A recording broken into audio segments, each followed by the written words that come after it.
കിണർ വെള്ളം പെട്ടെന്നുണ്ടായ പ്രതിഭാസത്തിൽ പൂർണ്ണമായും നിറം മാറിയതിന്റെ ആശങ്കയിലാണ് പത്തനംതിട്ട അതിമുകുളത്തെ നാട്ടുകാർ. 32 വർഷമായി ഉപയോഗിക്കുന്ന കിണറ്റിലെ വെള്ളം പെട്ടെന്ന് പാൽ നിറത്തിലേക്ക് മാറുകയായിരുന്നു. നിറം മാറിയ വെള്ളം പരിശോധനയ്ക്ക് അയച്ചിട്ടുണ്ട്.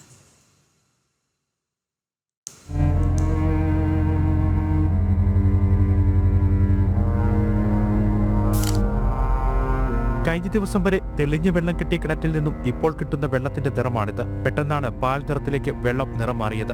കിണർ വെള്ളവും തോടുവെള്ളവുമെല്ലാം പല കാരണങ്ങൾ കൊണ്ട് നിറം മാറാം. പായൽ കൂടിയാൽ പച്ച നിറഞ്ഞ വെള്ളം, കലങ്ങി മറിഞ്ഞ വെള്ളവും നിറമാറ്റം പ്രകടമാക്കും.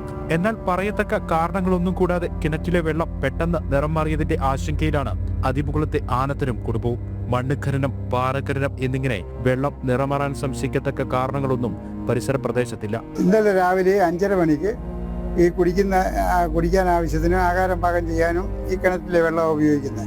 കുഴക്കിണറുണ്ടെങ്കിലും അത് തുണി കഴുകാനും മറ്റാവശ്യത്തിനെ പുറത്തെ ആവശ്യത്തിനെ ഉപയോഗിക്കുന്നു. അപ്പോൾ ഇന്നലെയും രാവിലെ വെള്ളം കോരിയപ്പോൾ ഒരു കുഴപ്പമില്ലായിരുന്നു. ഇന്ന് രാവിലെ ഒരു 6:30 വെള്ളം കോരാൻ വന്നപ്പോൾ ഇതിങ്ങനെ പാൽ കളറി കിടക്കുന്നു, കളറ് മാറി. അപ്പോൾ പിന്നെ ആ വെള്ളം ഇന്ന് ഉപയോഗിച്ചിട്ടില്ല, ആഹാരം പാകം ചെയ്യാനും ഒന്നില്ല. വെള്ളം കുറയാറില്ല കണ്ടിന്ന്. ഇന്ന് കോരാൻ വന്നപ്പോഴാണ് കണ്ടില് ഇങ്ങനെ കളർ വ്യത്യാസം കണ്ടത്. പാൽ കളർ തോന്നിച്ചു. മണമൊന്നുമില്ല. ബക്കറ്റ് ഞങ്ങൾ കോരി വെച്ചു കുറേ സമയം. തെളിവുണ്ടോ എന്നറിയാം. എന്നിട്ടൊന്നും വ്യത്യാസം വന്നില്ല. വെള്ളം പരിശോധനയ്ക്ക് അയച്ചിട്ടുണ്ടെന്ന് പഞ്ചായത്ത് മെമ്പർ പറഞ്ഞു. ഈ ഏരിയയിലെങ്ങും മുമ്പ് ഇങ്ങനെ റിപ്പോർട്ട് ചെയ്യപ്പെട്ടിട്ടില്ല. ഇവിടെ വെള്ളത്തിന് വളരെ ക്ഷാമമുള്ള പ്രദേശമാണ് ഈ അതിമുകുളം പ്രദേശം. ക്രഷറിന്റെ സമീപത്തല്ല, ക്രഷർ ഇച്ചിരി മാറിയാണ്. മറ്റ് കിണറ്റിലൊന്നും ഇങ്ങനൊരു കാര്യങ്ങൾ റിപ്പോർട്ട് ചെയ്തിട്ടില്ല.